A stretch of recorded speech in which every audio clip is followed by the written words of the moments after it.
Greetings and welcome. Assalamu alaikum. You're tuned into the Sajdah Saturday Morning Coffee Talks, where we talk about life, love, and business. And we're starting our series today on the proper handling of people. And so we're going to get into it right after these few commercials. I feel like it's very important before you start any venture, any event, to touch base with the universe, to say a prayer to Allah, to God, whatever aligns you. And so that's what's important. So we're going to do that and see a few commercials, and we will be right back. O Allah, guide me among those whom Thou hast guided aright, and preserve me among those whom Thou hast preserved, and befriend me among those whom Thou hast befriended. Bless me in whatsoever Thou dost grant me, and deliver me from the evil of what Thou hast judged. Surely Thou judgest, and none can judge against Thee, and he whom Thou befriendest is not disgraced. Blessed art Thou, O Lord, and exalted be Thee above what they set up besides Thee. I bear witness, nothing deserves to be served besides Thee, and I bear witness that Muhammad is Thy servant and apostle. Amen.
The Honorable Elijah Muhammad, who in my judgment is the master historian, taught us that of all our studies, history is the most attractive, and it is best qualified to reward the researcher. History is most attractive. Why should history be most attractive? Because history is the recorded time of the human family in its struggle to overcome obstacles. There is no life that is without struggle. The Holy Quran teaches us that man, meaning man and woman, is made to face difficulties. And after difficulty comes ease. But it is history that guides us through difficulty. For if you know how people who had difficulty yesterday got through, and if your difficulty is somewhat similar, then today we also can get through if we follow the guidance of history. This is why Carter G. Woodson and many of our black giants fought for black people to know our history. Because in not knowing our history, we don't have a guide.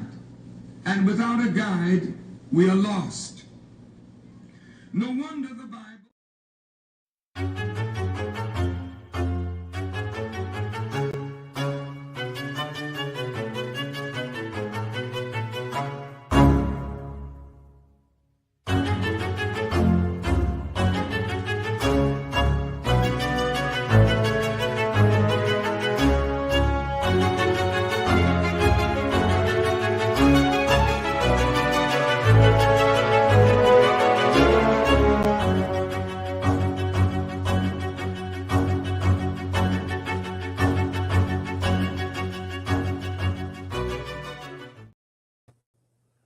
Assalamu alaikum, family.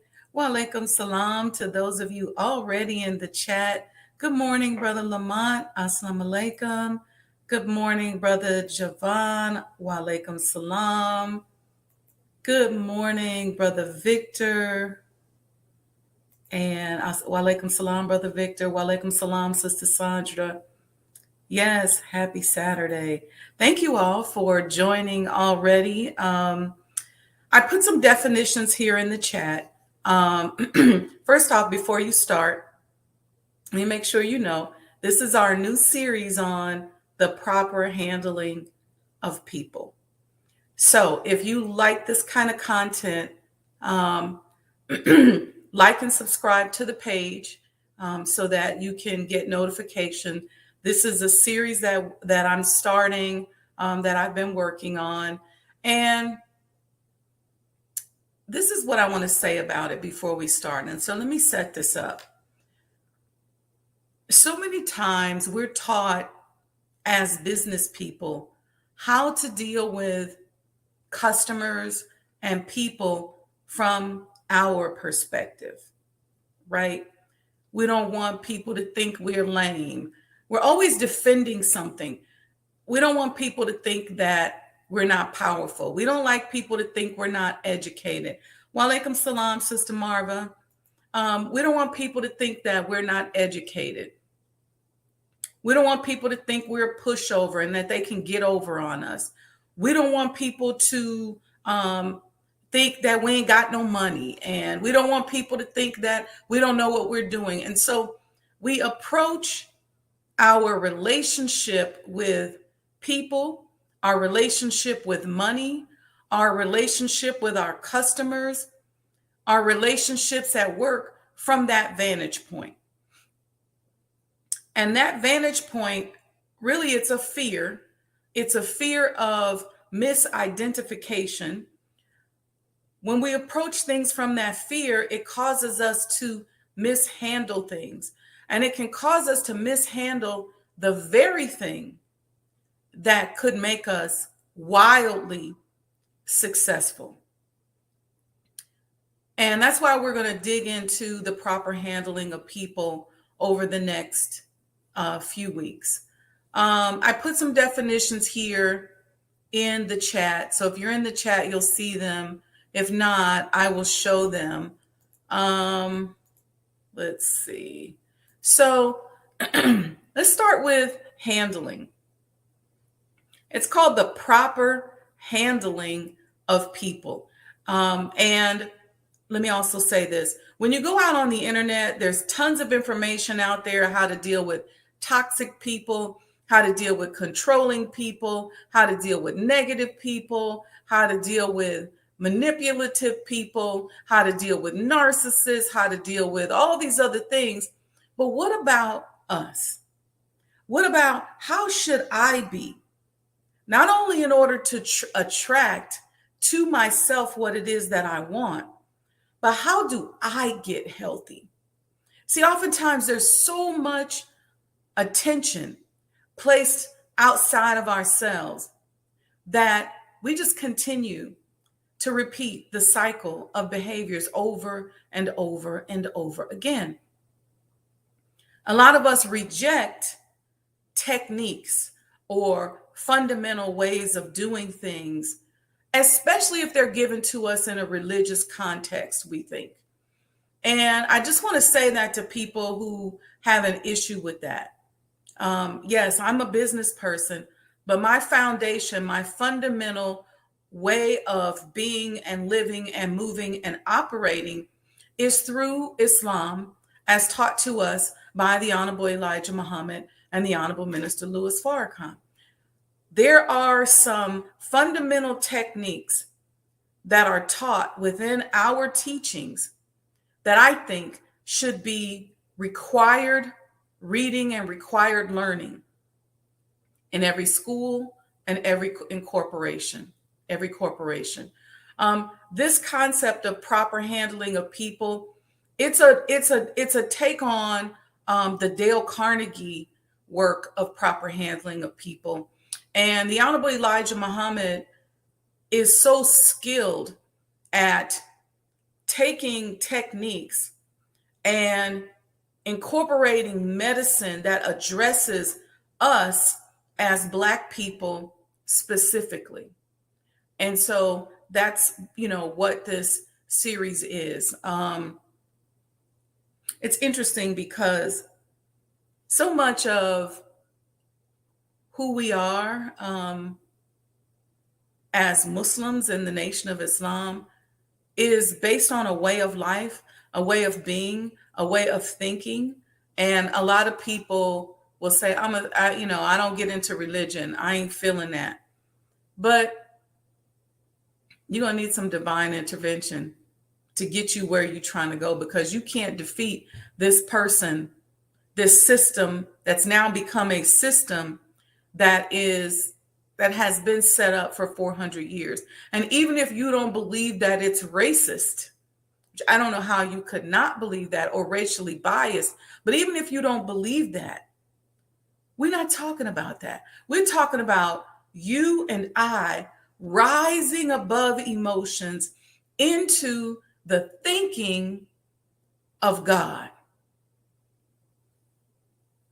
into the thinking of God. So elevating our thoughts, elevating our mindset, elevating the way that we do things so that we move and function and attract and impact like a God. Okay, so this is what this is about. So handling is the act of taking or holding something in our hands. So it goes down to that level of responsibility I was talking about. Everything talks about, how do you deal with toxic people? How do you deal with controlling people? How do you deal with all these other different types of people with all these new labels that everybody's got nowadays that we're all learning in our counseling session? Don't get me wrong. Counseling is good. Therapy is good. But then we come out, and to me, we misapply a lot of these techniques and definitions that we learn. And so now everything's all about them, they, you. But how are you handling something? I was on a podcast the other night listening to a podcast the other night, or a live with a brother on TikTok who was talking about love bombing. And he was saying healthy people can't be love bombed because they don't get addicted to somebody love bombing them. So I thought it was interesting that he took the focus onto self. And I'm saying the same thing with the proper handling of people. How are you handling people?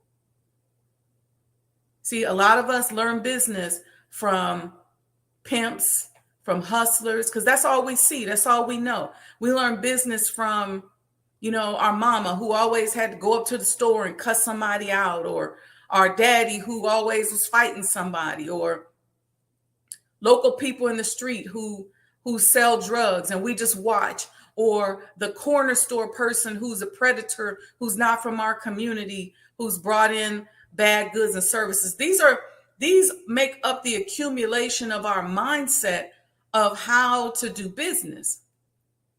Um, but that's not what we're talking about today. We're talking about all of that old stuff becoming part of our psychology. And now we're talking about healing and developing new and more attractive and exciting ways of doing business. So handling is the act of taking or holding something in the hands or in your hands. How do you handle it? How do you take responsibility? Then it talks about proper. It says proper handling of people, simply satisfactory or correctly. See, when we're coming from a space of ego, and as soon as we sit down at a business table or we go to do business, like, I don't know who they think they are. They ain't finna steal from me. They ain't getting ready. Okay. But who do we have to be up front? So that if we end up having to deal with somebody a certain way, we can be justified. Who are we up front? How are we handling things? Yes, of course, mistakes get made. And sometimes people do try you. And we're going to talk about that a little bit in the series. And I'm going to take your questions and your comments throughout the series because I want to hear about real life scenarios that you all are going through that we can talk about and even analyze. All right.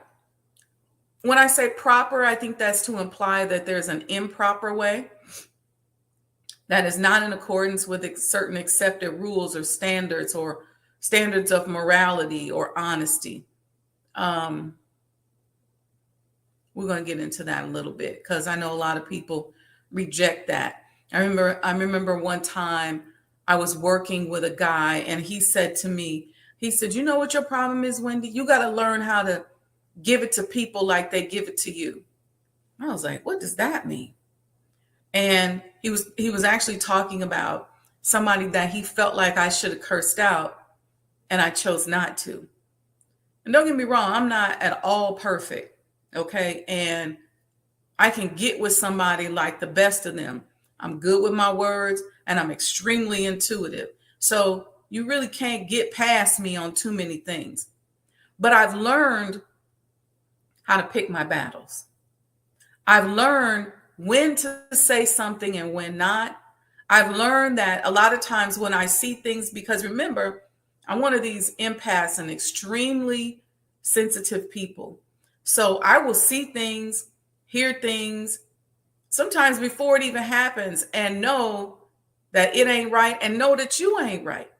Know that you ain't sincere. Know that there's some game in there. But then I decide for myself how I want to deal with it. Your behavior is not going to dictate who I am and how I vibrate. So I decide for myself. If it's time to get rid of you because I know you've been running game, then I'll do that. If it's time where I say, you know what, but I need this particular product or service, so I'm not going to abort the process. It just depends. It's using discernment. It's using decision making. Okay. So technique is what this is. It's a way of carrying out a particular task, especially the execution or performance of an artistic work or a scientific procedure. And I like to say that proper handling of people is as much an art as it is a technique. Okay. So we're going to get into that in our weekly series. It's really like a class, right? We're just going to talk about it.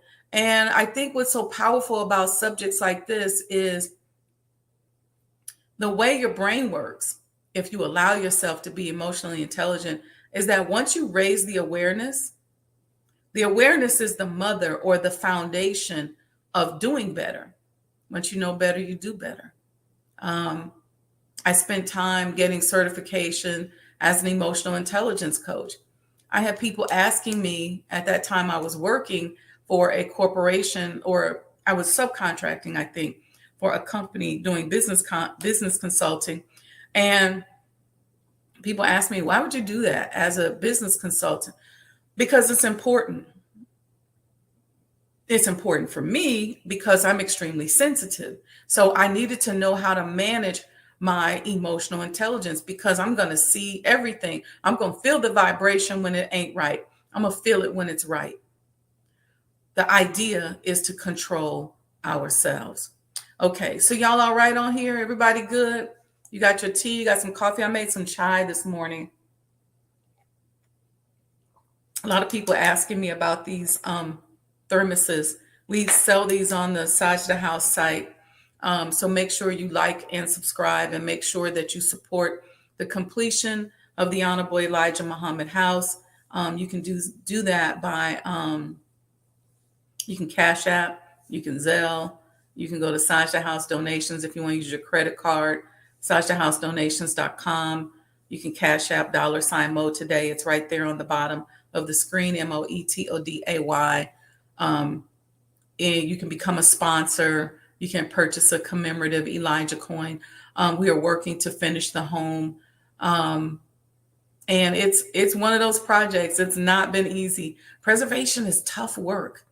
It's not work that people readily and easily donate to, because a lot of people don't understand the value of history. And of course, the value of Black history has really not even been recognized. A lot of times we don't attach a value to it. I get so many questions like, what and why would you do this? And why are you trying to do this? So it is what it is. But for those of you who get it and who understand, then those are the ones that I'm saying, look, help us complete the Honorable Elijah Muhammad House. Make a donation, become a sponsor. We're still trying to raise these funds. And it just takes one good person, several good people. So if you need a sponsorship package, you can just send me an email, SajdahHouseDonations.com. All right, so let's get into our proper handling of people. The book, I'm going to put the link. I'll find out if it's still available on the final call. I don't think it is. If it's not, I'll reach out and see if they plan to bring it back. It's not a book that I can sell, so we'll talk about that a little later. But it's broken down into chapters, and then it's broken down into sub-chapters.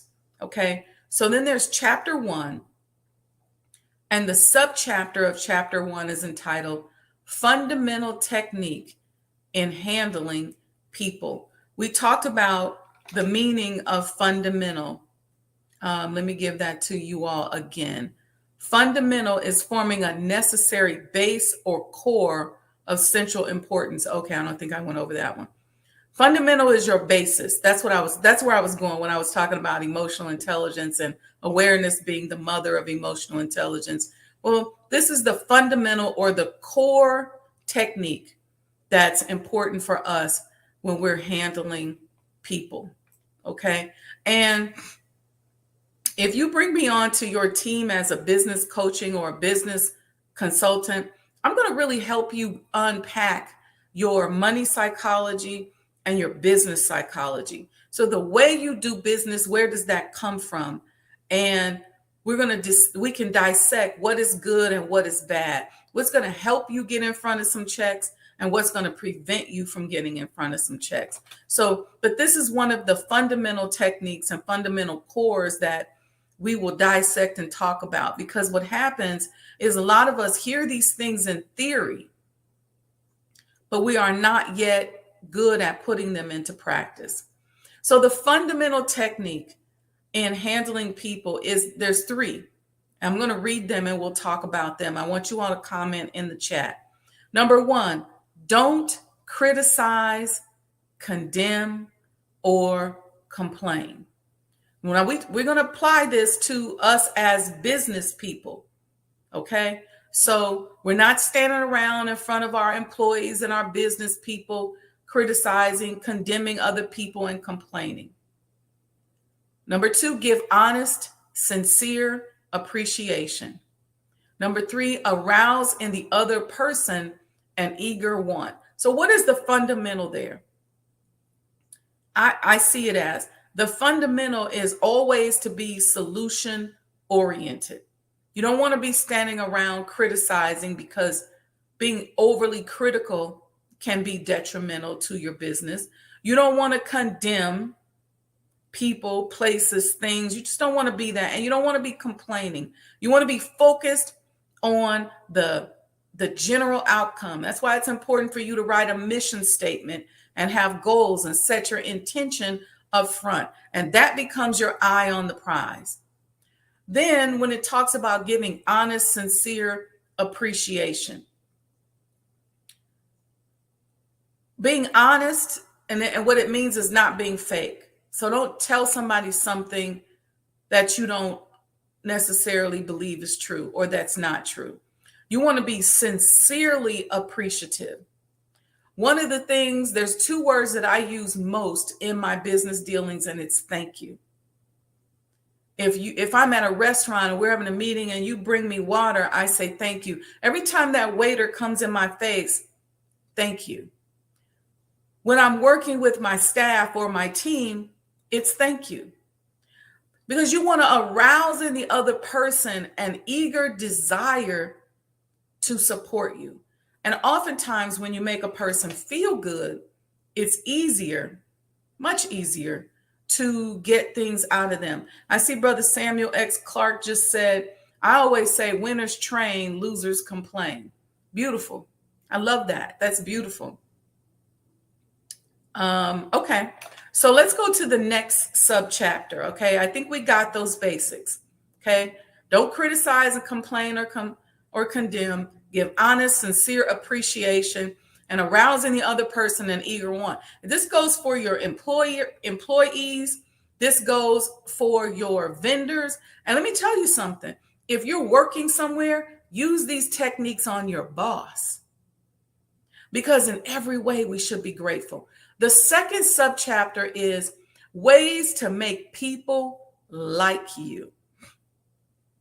That's a lost art these days because we live in a pop culture world, a world dominated by pop culture, meaning everything we see on television is all about people being in your face. The bad boy gets the money, the bad girl gets the bag. And so we forget about how important it is that people like you. 5 points to that. Number one, become genuinely interested in other people. So many of us don't give a damn about nobody else. We don't come to a person's aid. We don't call to check on a person. Listen, I can only use myself as an example. If I have a friend and they're going through something, whether they're getting a new job or they're testing for a certification or they're getting married, I'm always saying, hey, how you doing? How's it going? Checking on them just to see how they're doing. I'll pay a friend a visit. I'll pop up at their office, say, hey, I just need to lay eyes on you.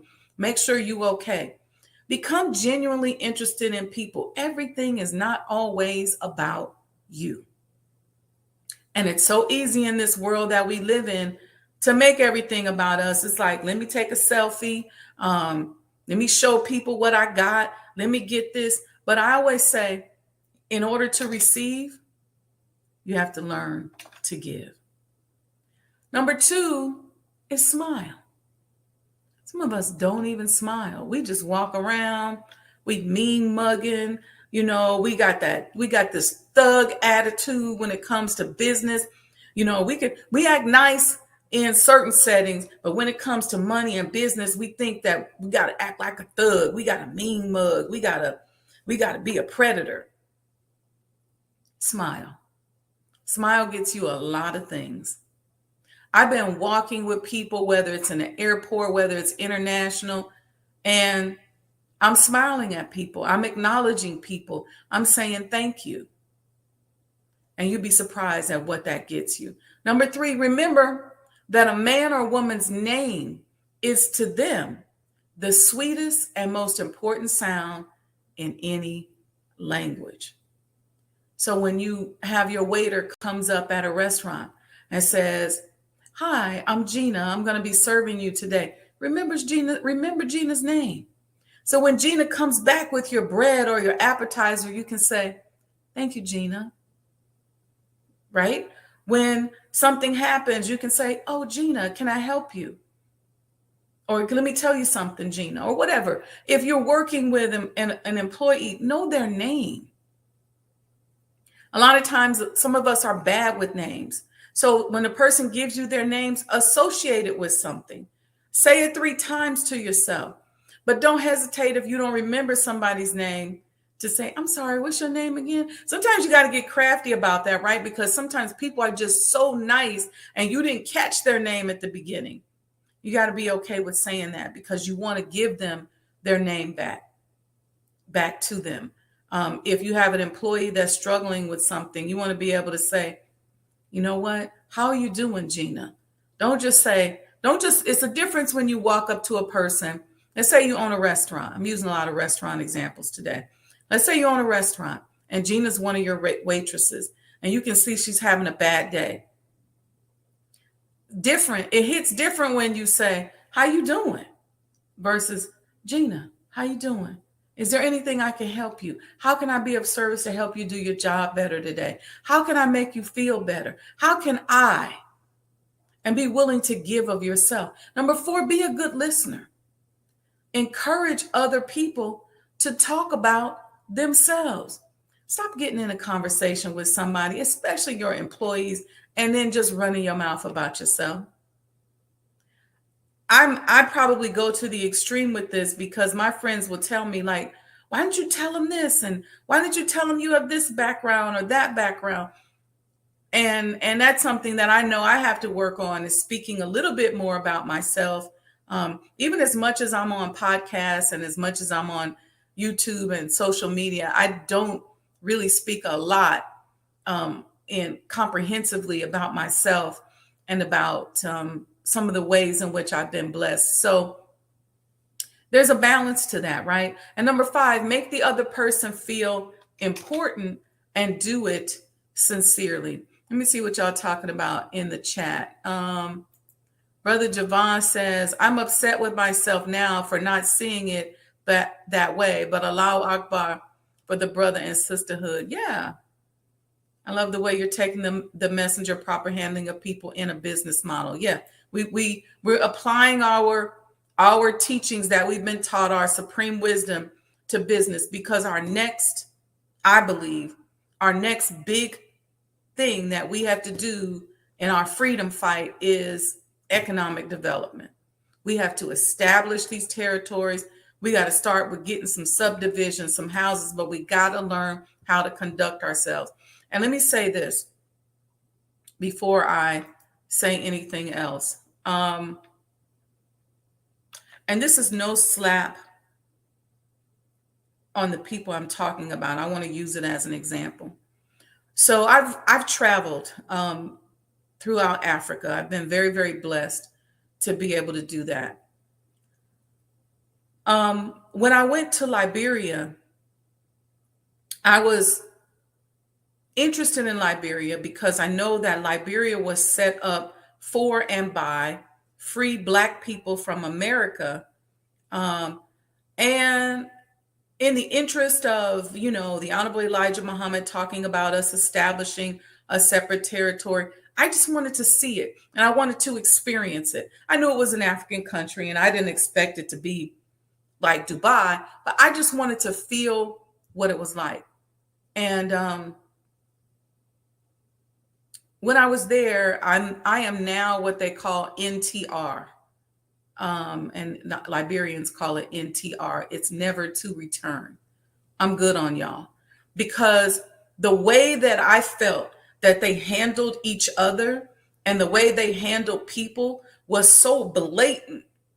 And it's not that I hadn't seen that throughout the rest of Africa, but the rest of Africa wasn't set up by the free Black people from America. And I said to myself, this is a perfect example of what will happen if we get our own stuff and we don't change who we are. They brought Jim Crow over there. You got the lights against the darks. You got the Americanos against the Native Americans. We literally sat in a meeting. We were there to try to help do some hospital development. And we literally sat in a meeting And a woman just looked at us. She said, "What do you want though?" Like they really literally didn't even want us there. And there was all this colorism and just a lot of things happening. And I'm not being critical of them because I understand as a country when you're new and you're developing. But what it was an example of for me was showing me that we can't bring these old business models into a new world. And I'm saying literally, I talked yesterday about us buying up certain blocks and certain communities where we can own and control the school system and educate our children and bring back real education and provide safety for our elderly. A lot of our elderly people are really suffering from abuse, but we need communities where if they want to get out and go for a walk, part of the problem is a lot of them are stagnant in their communities. They can't move. They can't move around in their apartment because it's not safe for them. So we need neighborhoods and communities where our children and our elderly can get out and walk and interact with one another. And we have to set up the right environment in order for them to do that. We have to set up safe spaces for us to get healthy. See, a lot of us can't do this on our own. It's tough to get healthy when you're still dealing with toxic people. But if you can live in an environment that's an oasis for you, where it's just better, then you can have a chance at healing. So from a safe standpoint, I mean, setting up safe environments emotionally, mentally, where you know you're not going to be mishandled, and where people who mishandle people are properly dealt with, whether they're taught or punished. But we can't set that up until we get healthy, until we respect how we deal with one another. Brother Lamont said he loved to smile no matter what. Okay, Brother Samuel said, I need help in remember names, techniques. Okay, we'll talk about that. Sister Makeda Muhammad, all praise are due to Allah. I have not started a business yet, but I am a middle school reading teacher, and I can see how these divine principles can help improve my relationships with my students and develop a more improved learning environment. Thank you for taking time to share. Okay, that's awesome. Brother Samuel said he teaches school. Okay, so I see you all's comments here. Thank you all. Thank you, thank you, thank you. Yeah, it's not just guard up. It's just, it was not just guard up. It was rudeness. It was, look, we're the Americanos. We're the descendants from the Americans who came over here to help establish Liberia, this new territory. And we don't get down with Native Africans. And there was all this separatism and classism and colorism. And while you see that throughout the world, it just hit different because it was Liberia. And that was just personal for me. Because I was really on a mission to really study what our territories and stuff like that will look like and be like. All right, so let's keep going here. All right, so the third subcategory is ways to win people to your way of thinking. I've done several series on how to negotiate. I remember hearing many, many years ago, the Honorable Minister Louis Farrakhan say, we were in a business meeting, that negotiation is when both sides win. You got to both win something. And so winning people over to your way of thinking is important. Okay. And there's 12 points to this. I'm going to bring that up. Somebody asked to talk about how to remember names. The two techniques that I use, one, when a person says their name to me, I take it in. I don't just go, oh, okay. I may give my name back, which helps. So if they say, oh, my name is Samuel, I'll say, and I'm Sajdah, or I'm Wendy, depending on what environment they know me in. Most people in the business world know me as Wendy. I'm slowly converting them over to Sajdah, but either one is fine. But I'll say my name back. He may say, how you doing, sister? I'm Sajdah. Okay, I'm Wendy. Or, okay, I'm Sajdah. I'm Samuel. I'm Sajdah. I'm say it back. Y'all know what I'm trying to say. Also, I will say their name in my head 3 times.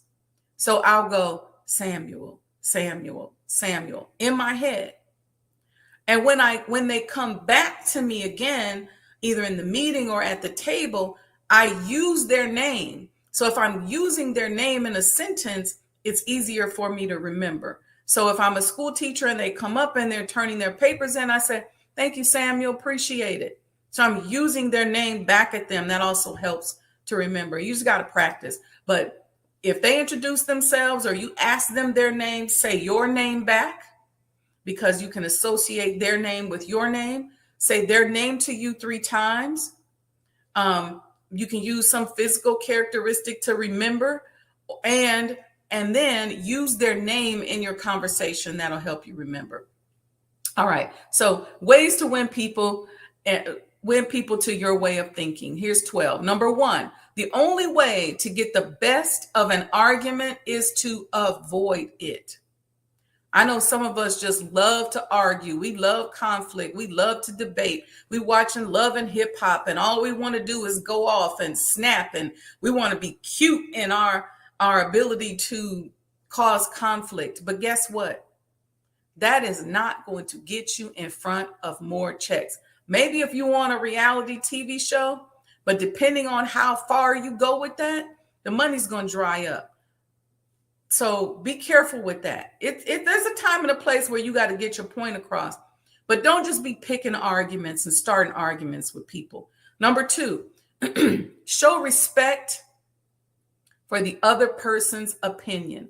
Never tell the person they're wrong. So if you have an employee that comes in and says to you, you know what, the way I think we should start doing this is that we should take the money first, or they give you some suggestion. Don't just out the gate be disrespectful, like, please miss me with all that. And don't say, no, that's where you're wrong. And I'll give you a personal example. I'm embarking on this project, the completion of the Honorable Elijah Muhammad House. It has so many elements in it of just about every project I've ever dealt with, and then some new ones. One of the elements is that it seems like so many people, almost everybody, has an opinion on what should be done, how it should be done, especially as we've started to really linger and stall in raising this last $500,000. And so people, oh, well, this is what you should do, and this is how you should do it. And I know that they don't have the perspective that I have. I know that they don't understand all of the aspects of the project that I'm dealing with. I know that they don't understand the image and what's out there and what's not out there. I know that they don't have the total picture. And so instead of saying, yes, they're wrong, sometimes I'll share some of the strategy. Sometimes I'll just smile and say, okay. Other times, I'll tell them, well, you know what, we're thinking about doing that in the future, because it may be something that we're doing. But it's just one of those projects where it feels like everybody has an opinion, and it usually happens when you're dealing with money. People don't always say something to you when you got money for stuff, but once you start trying to raise money, then people feel like now they're in an authority position. Even if they ain't got no money, I have people walk up to me that haven't donated a dime, who haven't supported at all, who may just be, or they may just do their support. It may just be a check-in, and they got something to say. Well, this is what I think you should do. You should have a rap concert in the backyard, or this is what I think you should do. And so proper handling of people comes in there, because you can't, I just don't think it's appropriate to be like, you know what, if you don't get out of my face, you don't even know what you're talking about, you're wrong. I have to show respect, because that's their opinion. That's the space that they're coming from. That's where they are, and they aren't necessarily where I am. So I can either take the time to bring them to where I am, or I can just respectfully acknowledge their opinion and keep it moving. I hope that makes sense, because you'll get that when you're starting your business. As soon as you start, people will always have something to say. Well, I think you should move the line this way, and I think you should do this. I think you should do that. But they don't know what you see and what you're doing, or even what fundamental techniques or what guidance you have that they know nothing about. Number 3, if you're wrong, admit it quickly and emphatically. Always make sure, especially with your staff, with your business partners, with your vendors, or your boss, to say, or whoever you're serving, you know what, I think you're right. I'm sorry, I'm wrong. And just move around it. And sometimes we get into this back and forth tit for tat where we're trying not to be wrong and the person's trying to make us wrong, so it turns into an argument. Or we got a predatory person who, when we're wrong about something, they want to just beat it over our heads. And so all you got to do is just say, you know what, I was wrong. The principle here is for you to just say, no, you're right, I was wrong. And if they continue, I've asked people, so how many times are we going to talk about that? I thought we dealt with that 2 years ago or a year ago. Yeah, you're right, I was wrong.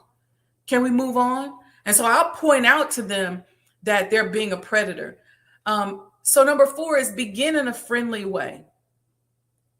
It's important. It's interesting. It says begin in a friendly way. So you want to begin it in a friendly way. There's small talk, your energy, your vibration, being friendly, obviously at first, until you get a reason to be otherwise. But begin in a friendly way. Number 5, get the other person to say yes, yes, immediately. So when you're sitting down with your employees or your students or your team, and you have a concept that you're trying to convey to them, maybe the concept is how they should do something better. Maybe the concept is how they should move or what they should do next. And this is in business. I'll tell you something that's a concept that I always try to convey to people is to think. Because one of the challenges that happens,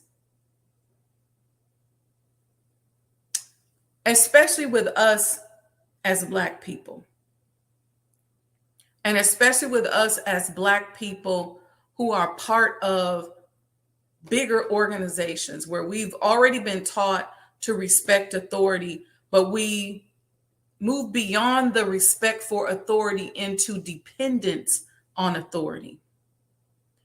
And so sometimes those people are difficult to deal with in your business because they don't think. And so I find myself training them to think, and I'll ask questions. And I'll say, what conversation did you have about yourself? What conversation did you have with yourself when you asked me that?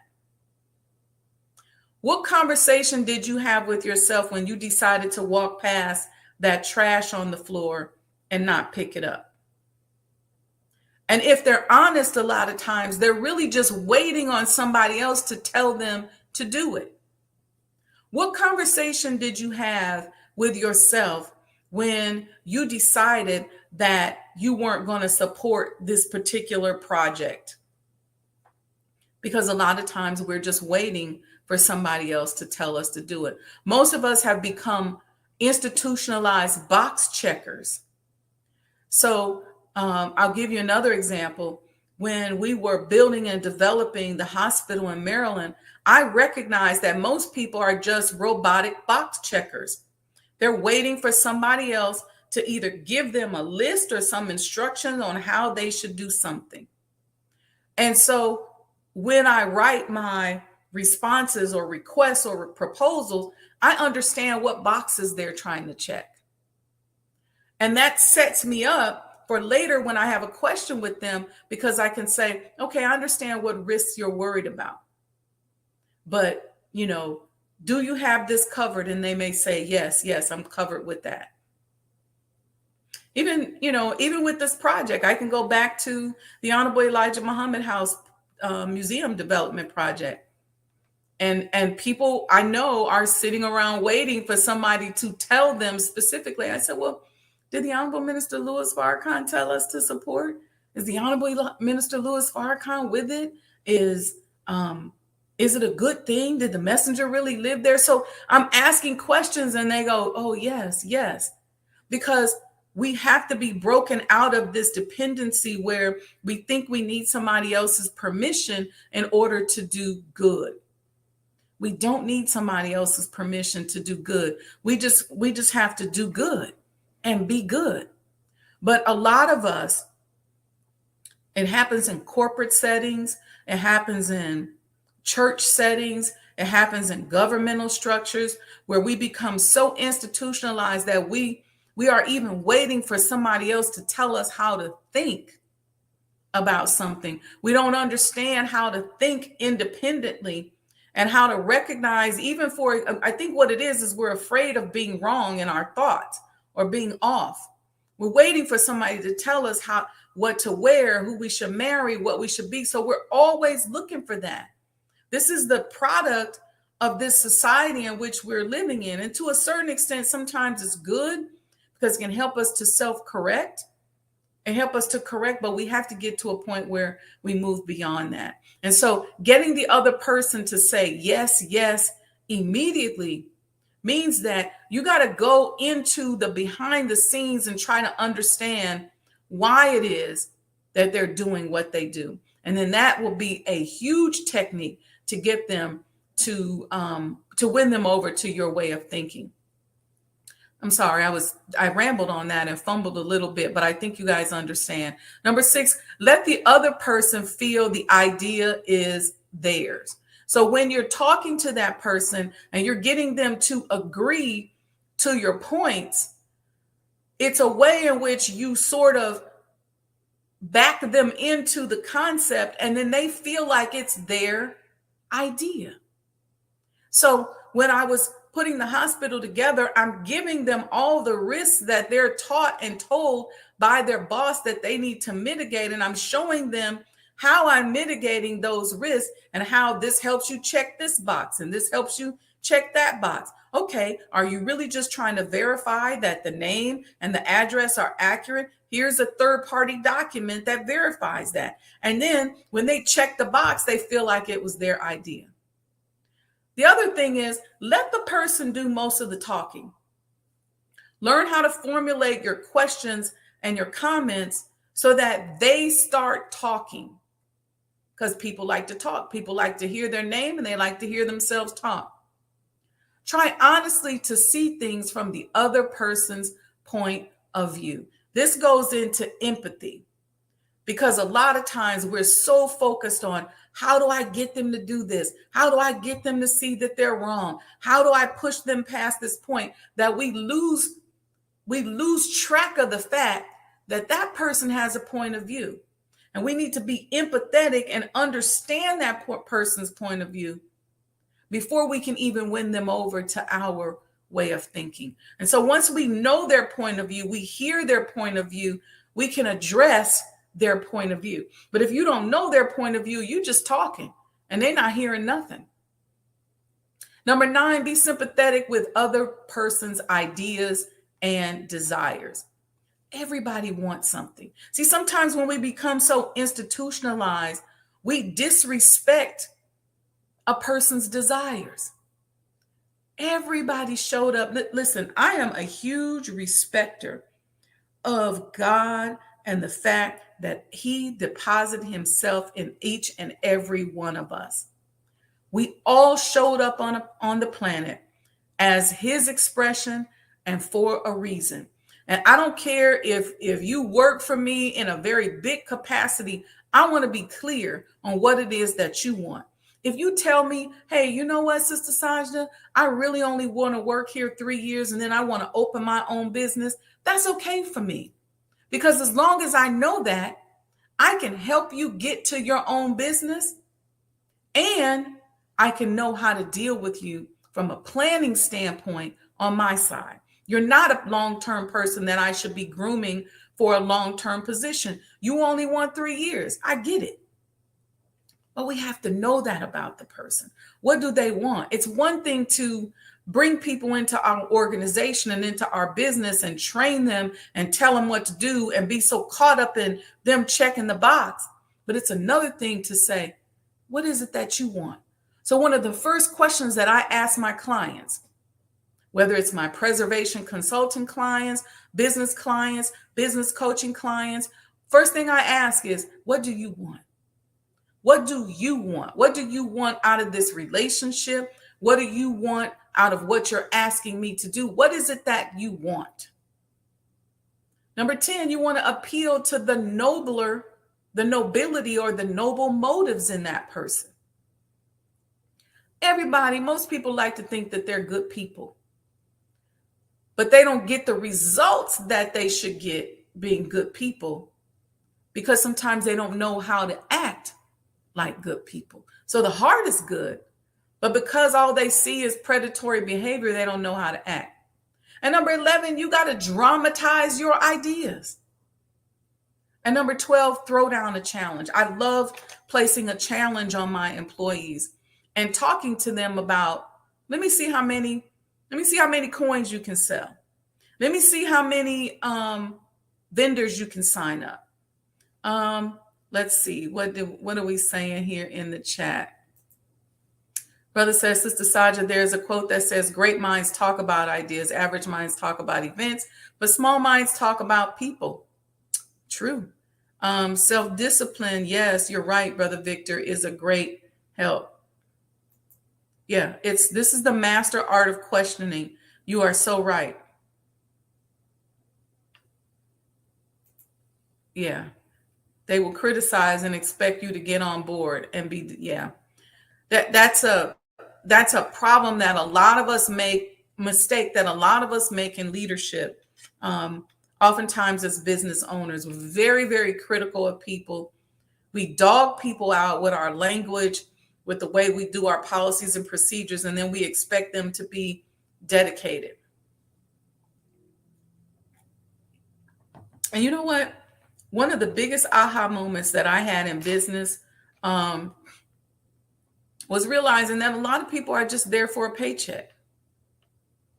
And so that sometimes is a reality that we have to deal with.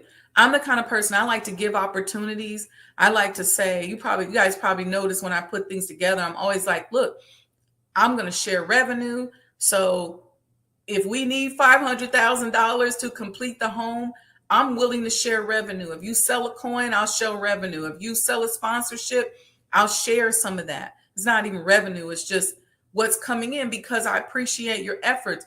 But you have to understand when you do that. And for me, I'm an empath. So I have to understand that everybody doesn't have the same motivation that I have. And so I can't be overly sensitive about that. I even have to understand, and we all have to understand that people are where they are.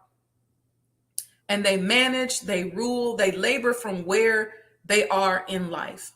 And sometimes for companies, for organizations, for institutions, we give up so much of our personal life that it almost becomes irrelevant.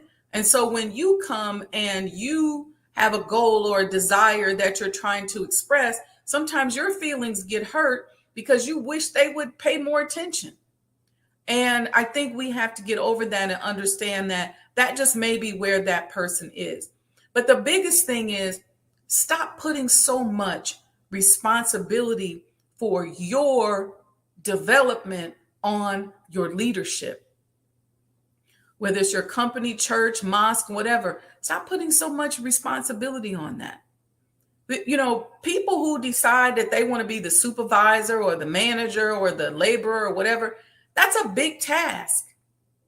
And there's a lot that you got to balance because now there's an aspect of your own desires that you have to give up. And I think we have to have empathy for that. And don't get so mad when maybe they didn't tell us all the boxes we need to check. See, we're like little birdies just chirping. We can't wait for them to feed us. But what we have to do is learn how to turn that around and be of service to them. See, I think we got it flipped.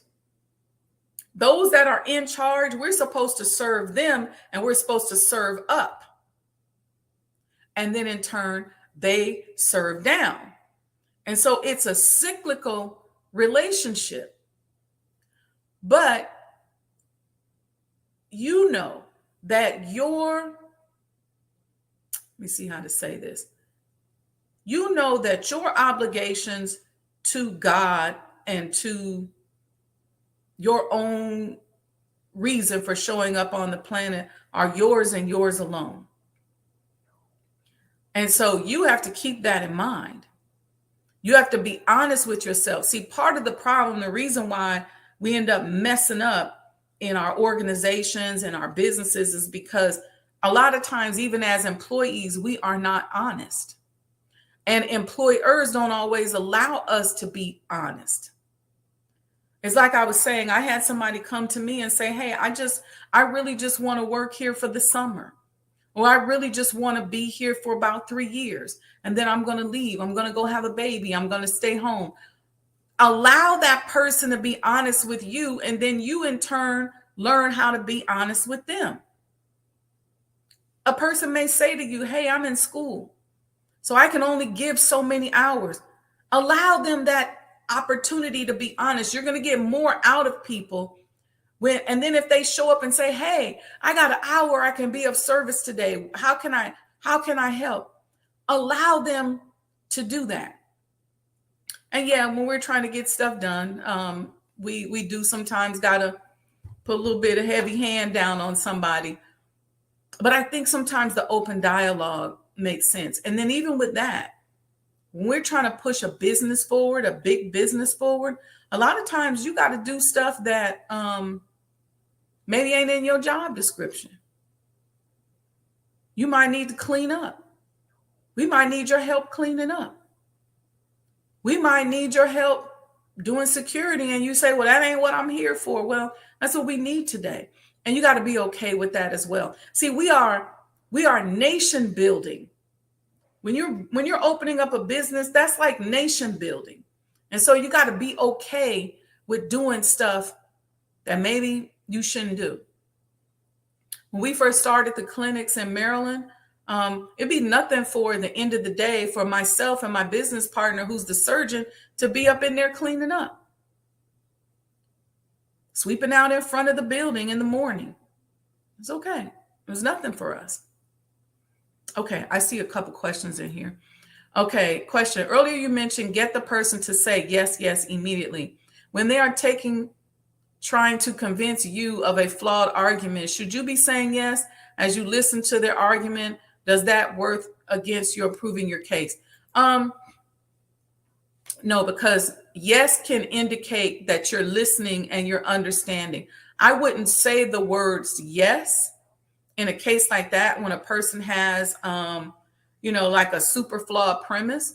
I would nod. And I would sometimes give affirmation by saying, yes, I get where you're coming from, or I get where you're coming from, but consider this, or have you thought about that? So you're accepting where they are, but you're introducing to them a new concept to get them where you're trying to get them to go. So you want to acknowledge where they are. It's like, I understand that. I get it. Have you considered this, or would you consider that? That's another way of affirming. Okay. Alicia said, my intern was transparent with me and I appreciate it. She gave me what she had. Yeah. Allow people to be open and transparent with you. And then you decide, because you may say, you know what? I don't have time to train you. And all you can do and you just think you're going to come back and forth over here for 2-3 hours once a month. So because you're honest with me, I appreciate that, but I'm going to be honest with you. You see? So it just creates dialogue. Create a safe space for a person to express themselves authentically. That's exactly right. Walaikum salam, Brother Michael. All right, here's the last one for this chapter for this morning. I know we're a little bit over, but this is a special series. The fourth subchapter is ways to change people without giving offense or accusing or arousing resentment. Okay. Number one, we don't want to create resentment and we don't want to offend people. Okay. Number one, there's a technique to offending people. And sometimes in advanced negotiations, there's a way to offend somebody to get them to pay attention. But that's not what we're talking about here. Number one, begin with praise and honest appreciation. We talked about that, right? Honestly, really appreciate people. Number two, call attention to people's mistakes indirectly. A lot of us like to say, no, that don't make no sense. Don't do that. Stop. But the better way to say that is, you know what? When you put the salt on the meat after you cook it, it doesn't infuse into the flesh of the meat. And all you get is salt when you taste the meat. Not, man, you put the salt on the meat after you cooked it. That's wrong. But you explain to that person, because obviously if that person's cooking, they want their food to be good. So you come through their desire and show them how they could have done it better. Number three, talk about your own mistakes before criticizing the other person. Okay, that's big, because a lot of times when you're the boss, when you're in charge, when you're the laborer, you're whatever, people think that you're either flawless or they either think you flawless. And so you can just be honest. Y'all know I do that when I teach this class. Even when in the nation, when I taught orientation years ago, I would talk about my mistakes. It makes it more relatable. People don't feel like you think you're so perfect, and then they don't feel apprehensive about sharing with you. Number three, talk about your own mistake. Okay, we talked about that one. Number four, ask questions instead of giving direct orders. Yeah, ask questions. And then you can give your direct order, right? But sometimes when you come with the direct order off top, you have to consider the circumstances. If it's fast moving and it's an emergency and you got to just give a quick direct order, that's one thing. But a lot of times we just give a direct order with no explanation. People don't know anything. And then we expect them to go out and execute the order when maybe they don't really know how to execute it, but they just trying because you gave them a direct order. So as leaders, as employers and business leaders, we have to know when and how to give direct orders. Number five, let the other person save face. Don't be about busting folks out and embarrassing them all the time. Sometimes people will do things in public and you gotta get at them. But for the most part, when people do things in private, before you mention it in the public, make sure you've had a conversation with them. And maybe they know you're going to use it as an example. Or if you do, make sure you allow them to save face. Number six, praise the slightest improvement and praise every improvement. Be hearty in your approbation and lavish in your praise. So it's just like if you have a child and when they stand up, you clapping. The first time they stand up, woo, you don't say, man, sit down. You can't even walk. You praise them. Then when they take that first step, you clapping, woo. You don't say, man, if you don't sit down somewhere, you can only take one step and dog them out because they can't walk 10. So you just keep improving and sharing with people. I'll say to somebody like, you know what? This is a great job. Because I understand where they are. And I'll say, this is a great job. Here's what you want to do next. Here's what, see, this is why you shouldn't be trying to take positions in business or otherwise when you can't train. You want to train that person so they can go on their own. You want to show them how to stand up, how to step, and eventually how to run, how to flip, how to fly. But you got to be willing to take the time to give them that step. It's not always about you. Number seven, give the other person a fine reputation to live up to, right? Be a good example. That's why it's important to use examples about your own personal development in that particular endeavor. Now, you ain't got to go into all your other business. I'm talking about as it relates to what y'all talking about. But it's good to give them an example so they have a reputation to live up to. They understand. Number 8, use encouragement. Make the fault seem easy to correct. And number 9, make the other person happy about doing the thing you suggest. Okay. So next week, we're going to talk about things that are important to people. We're going to talk about things laborers or employees should be concerned with. All right. Okay. I see y'all in the chat. Thank you. Thank you. So, excuse me. That's our first series on the proper handling of people. You come back next week with any questions. If during the week you think about any questions, hit me up on Sajdah Wendy Muhammad on Instagram, and I'll do a live and we'll talk through these questions. If you got scenarios, DM me on Instagram. Let me put it in here in the chat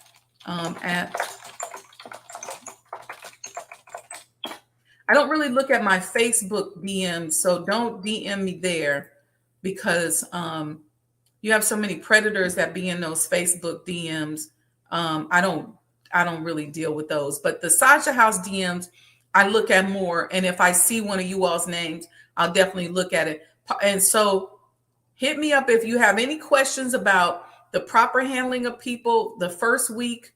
And I'll come out, I'll do a live as a follow-up. I want this to be a really interactive series because I want us to make sure that we're playing out scenarios so that we really elevate and move to this next level as we begin to establish our businesses.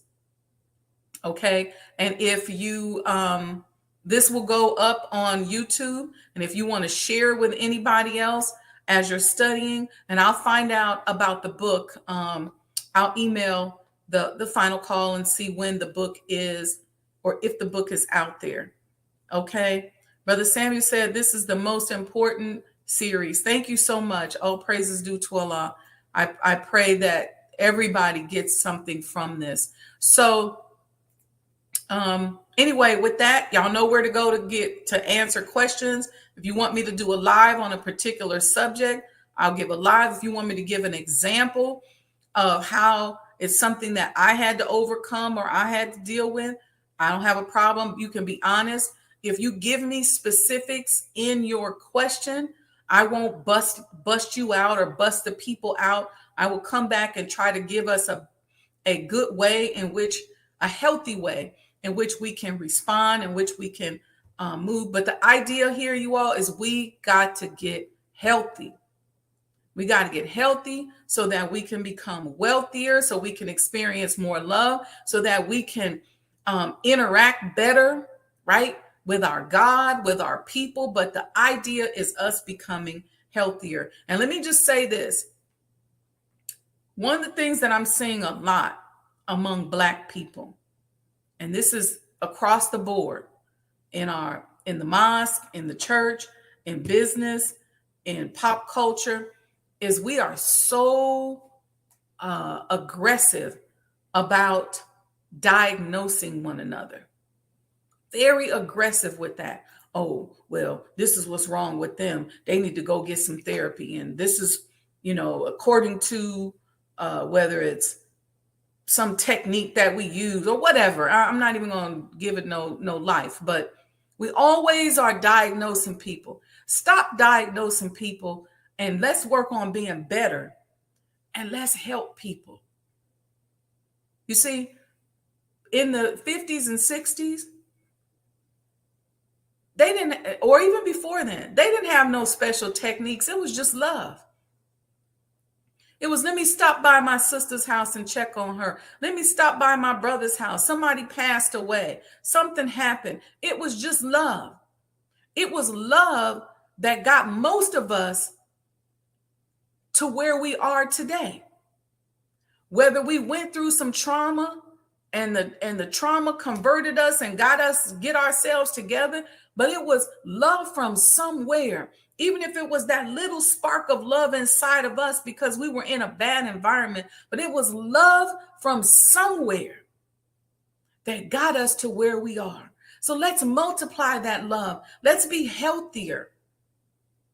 And that's what this series is all about. Let's have healthy handling of our staff, of our employees, of the people who work with us, of our boss. Look, if you're waiting on people to be perfect, it ain't going to never happen. Folks are not going to be perfect. So you may as well find a way on how to deal with inappropriate people or unhealthy people in your own healthy way. Okay? Nobody's going to be perfect. You're not going to have perfect bosses. You're not going to have perfect people that you work for. You're not going to have a perfect pastor. You're not going to have a perfect minister. You're not going to have none of that's perfect. But how do you learn to be healthy enough so that you can extract the good from what it is that you see? Some people give more good than others. But how do you extract what you need in order to heal yourself? So when we got a technique on how we're handling people, that allows us to read. It gives us a point of comparison. Okay? All right, y'all. Let me get off my soapbox. So don't go anywhere. Y'all know me. I got a few commercials for you all. And I just want to say thank you. Thank you for paying attention. Thank you for listening. And thank you for supporting my brand, my work, my network since 2009. And be it the will of God, we're moving to another level. I'm working on a new book that I think you all are going to be really excited about. All right. Peace and blessings, family. Love you all. Tune in and make sure you like and subscribe again next week. And any questions, DM me on Instagram and I'll do a live and we'll talk about it. All right. Peace and blessings.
You belong to yourself.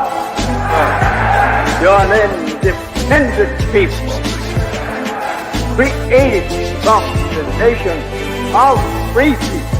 Yes, sir. You don't need to go nowhere but to yourself. Yes, sir. There will be a great separation. Yes, sir. So I said, it is on now. The college is meant to prepare you for your future. That the time dictates that if we don't do something for ourselves as a people, we will be destroyed. And the aim of the enemy right now is to take us out. We have God with us. We have Him as our guide. Yes, sir.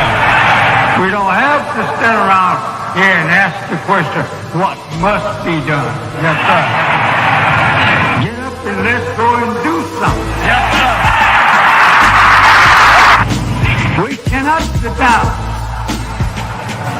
We cannot lay down. Yes, sir. We must get up. Yes, sir. And go to work. Do you know what real joy is in life? Visioning something and bringing it into reality. That's real joy. Do you know what the next step in joy is?